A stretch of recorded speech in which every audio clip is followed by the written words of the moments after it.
સુરત શહેરમાં ફરી એકવાર માર્ગ અકસ્માતની કમકમાટી ભરી ઘટના સામે આવી છે, જેમાં એક આશાસ્પદ યુવકે પોતાનો જીવ ગુમાવ્યો છે।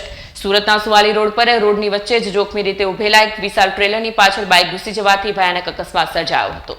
સુરત શહેરમાં ફરી એકવાર માર્ગ અકસ્માતની કમકમાટી ભરી ઘટના સામે આવી છે, જેમાં એક આશાસ્પદ યુવકે પોતાનો જીવ ગુમાવ્યો છે। સુરતના સુવાલી રોડ પર રોડની વચ્ચે જ જોખમી રીતે ઉભેલા એક વિશાળ ટ્રેલરની પાછળ બાઇક ઘૂસી જવાથી ભયાનક અકસ્માત સર્જાયો હતો। કરુણ ઘટનામાં મૃત્યુ પામનાર યુવકની ઓળખ 25 વર્ષીય બ્રિજેશ પટેલ તરીકે થઈ છે।